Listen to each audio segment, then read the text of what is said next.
السلام عليكم ورحمة الله وبركاته. ازيكم يا اصدقائي؟ عاملين ايه؟ يا رب تكونوا بخير وفي احسن حال ان شاء الله. النهاردة اقدم لكم بارت 6، وده البارت الاخير من رحلة مرسى مطروح 2024، وباقي البارتات كلها كاملة هتلاقوها في الديسكريبشن تحت في صندوق الوصف، السهم اسفل الفيديو.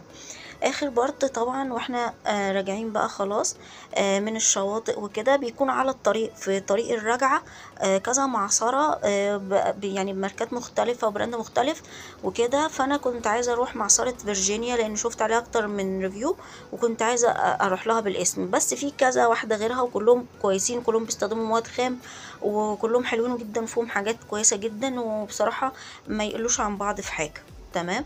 لكن انا كنت عايزه اروح حاجه معينه اللي هي معصره فيرجينيا بالاسم. تمام. فاحنا دلوقتي ماشيين وبصور لكم كل حاجه، بصور لكم كل المعاصر اللي انا قابلتها على الطريق، وهي بتختلف. مثلا ان هنا مثلا زيت الزيتون ممكن الكيلو ب 450، في معصره تانية ب 500، في معصره تانية ب 550، على حسب الجوده والكواليتي. تمام. فاخدكم معايا برضو لان لقيت ناس كتير في الكومنت، شكرا جدا لكل الناس الكويسه اللي بتبعت لي كومنت كويس يفتح نفسي ان نكمل. لقيت ناس كتير عايزه تسال عن معصره فيرجينيا بعيد عن الريفيو، الوضع الحقيقي. تمام. فانا وصلت اهو المعصره دي، معصره فيرجينيا الاصليه، عشان في كذا واحده ليها نفس الاسم كده بس في حرف ناقص، فاهمين؟ فهي دي معصره فيرجينيا دي، انا وصلت عندها اهو. تمام. وايه طبعا كل اللي راجع من على البحر دلوقتي الساعه 4 او 5 بيبقى الوقت ده زحمه، فانا كنت جايه في وقت زحمه، والتصوير ده كنت مصوراه لنفسي بس ما كنتش عارفه انا هنزله ولا لا. انا هنا في بدايه المسار وداخله من بوابه، فالناس اللي شغاله يعني قالوا لي ان الباص ده بيعدي بيكون موجود، وانا هوريه لكم برده في اخر الفيديو، بيروح كده عند طريق الكورنيش، بيودي الناس اللي في المعصره وبيجيب الناس اللي من هناك اللي عايزه توصل للمعصره. تمام. الباص اهو صورته وهوريه لكم برده وهو ماشي على الكورنيش بالليل شكله عامل ازاي. دي بدايه الدخله بتاعه المعصره، اول ما نخش كده بسم الله وما توفيقي الا بالله.